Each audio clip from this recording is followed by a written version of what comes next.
My wife and I recently received a $10,000 per year raise just for owning a piece of real estate. In this video, I'm going to talk about the magic of owning real estate long term. I'm going to talk about specifics. And at the very end, I'll show you my own personal example.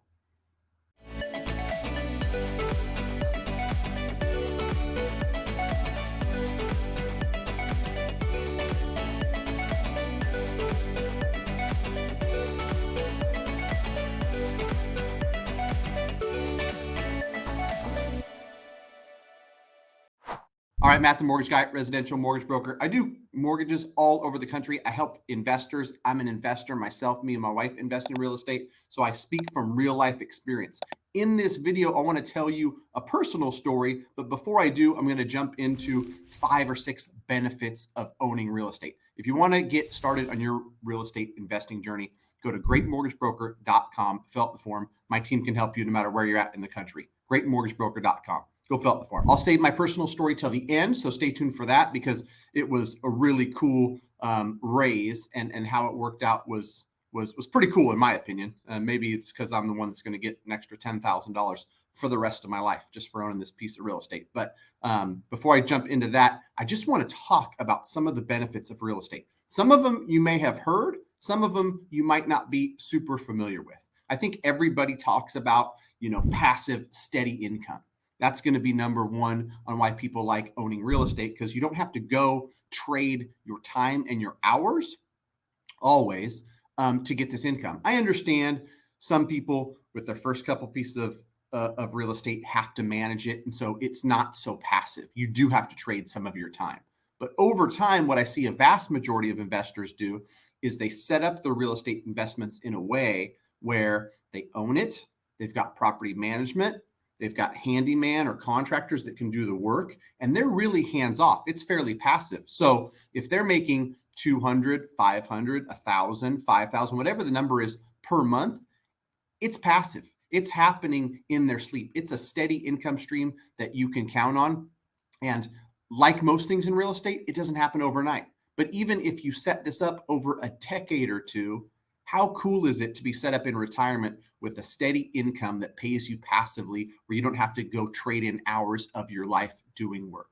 On to number 2, tax benefits. This one's talked about a lot, so I won't go into it in too much detail, but there's tax exemptions that investors get. And consult a CPA. I'm just a mortgage guy on YouTube, but people invest in real estate for this reason. Like rental income is not subject to self-employment tax. You can not only receive rental income, and then it gets offset by depreciation and by some of the costs of owning the real estate, whether it's realized or not, right? Some of the costs are on paper to where you actually have the cash in your hand. You're not getting taxed on it. It's the beautiful thing about real estate. Again, consult a CPA.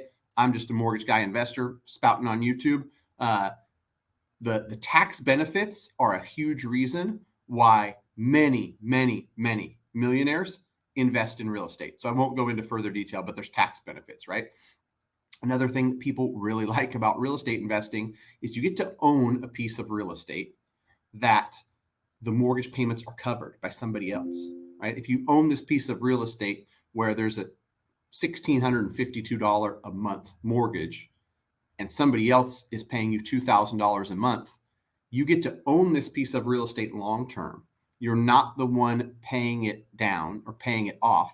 And you can literally just collect payments month in and month out, have a few extra $100 in cash flow, and then over the period of 15, 20, or 30 years, however long your mortgage is amortized, it gets paid off by somebody else. That's pretty darn cool. Benefit of inflation that we've seen recently, inflation. Real estate is an asset that does really good during inflationary times. Think about the last few years, what has happened with real estate. A lot of the pressure for real estate prices to have surged as much as they have is inflation. And I know there's a bunch of other stuff, interest rates and all the other things, but like in general, even with less inflation, as the cost of living goes up, so does the cost, for the renter on a rent payment, right? So cash flow goes up, and over time, inflation helps your real estate investment, which kind of ties into real estate appreciation, which is a benefit that that people really like is you don't have to do extensive remodels and you don't have to do a lot to a piece of real estate to have it appreciate over time. There's plenty of people that have owned a piece of real estate since the mid 90s that was worth 100,000 in 1995, and now 27 years later, it's worth $750,000. Over that period of time, they might have done a thing or two or put 10,000 in here or 20,000 in here, but they've 7.5x'd their investment 27 years ago. Again, it's a long-term play.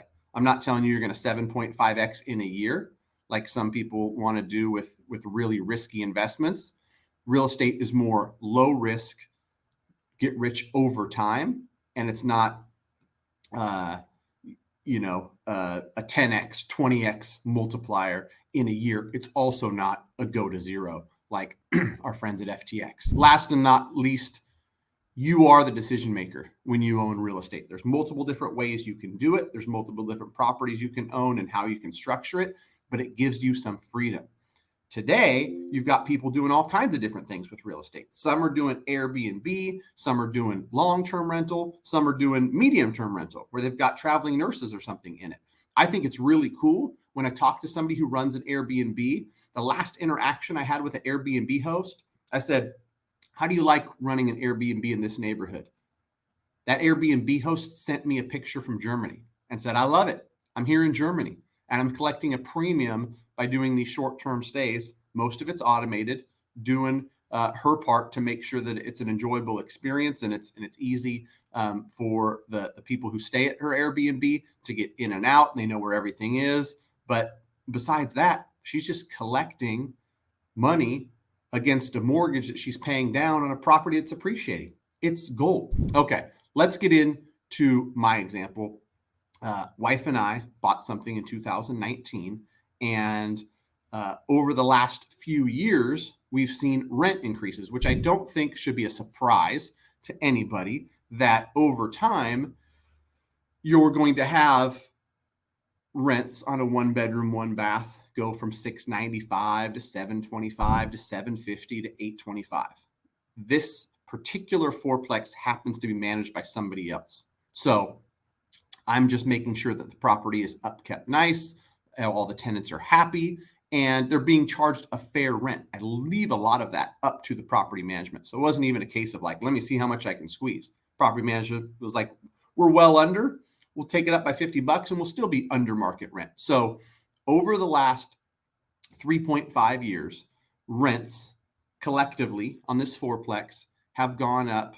I think the number when I looked at it last was $775. So I've got $775 per month in a raise. I didn't really do much, right? There's stuff that happens every month where you take a little bit of the cash flow and you got to repair a door, a new hot water heater needs to be installed, but it's rent money. It's not my money. I'm not putting money into it, right? Rents continue to go up. And then I got this in the mail, and I really want to show this because people always talk to me about how my mortgage went up. They reassessed my taxes. My homeowner's insurance went up, and my escrow account got adjusted. My payment went up. It can go down. And I'm going to give you a real life example. You can see the date here of January 5th, and it's an escrow review statement. If you own a property, you're going to get an escrow review once a year. And I won't, elaborate too much, but hey, we found that we've got a surplus. We're holding too much of your money in this escrow account. So 2151, too much sitting in this account. Here's a check. The bottom of this first page, a check for $2,100. That was a nice little bonus. Here's your new monthly mortgage payment, $1,673, because we were withholding $677 a month for taxes and insurance. We only need to withhold $502. So you see right here, they kind of explain $175 difference. Your payment's going from $1,849 down to $1,673 as of March 1st, 2023. This $175 is basically a $2,100 a year raise, right? Same property, same tenants, same rents. I'm just paying $2,100 less per year on the debt service and the taxes and insurance. So cool thing.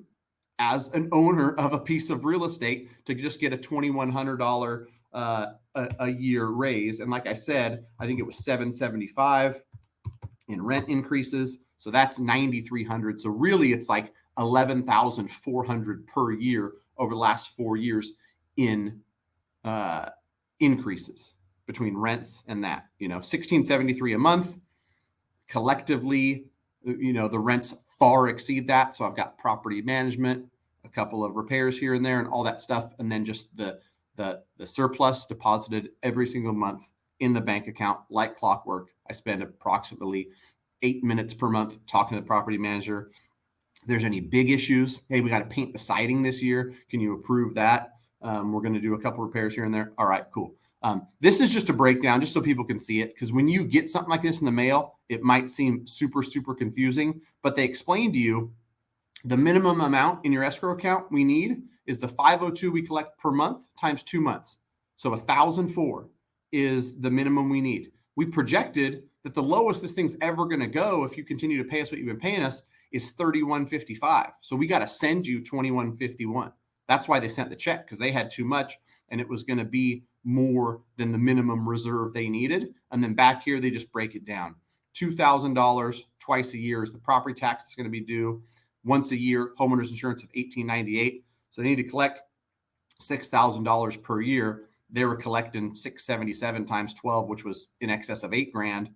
502 a month is all we need to collect. And so with that adjustment, $175 a month, mortgage payments down, rents are still what they are, raise, right? So the beauty of owning real estate over time, things like this happen. I happen to have it locked into a really low interest rate where I'm not going to do anything with it. But in the case where somebody buys real estate and they've got a 6.5 or a 7 or a 7.5% interest rate, similarly to this, where you've got, debt on a property and you've got tenants paying you, you can improve your mortgage and have that mortgage payment come down. Beauty of real estate. I may be a little bit biased, but like this is one property. Imagine adding 2, 3, 4 properties to your portfolio, and over time adding $5,000, $6,000, $8,000, $10,000 a year to what that property produces.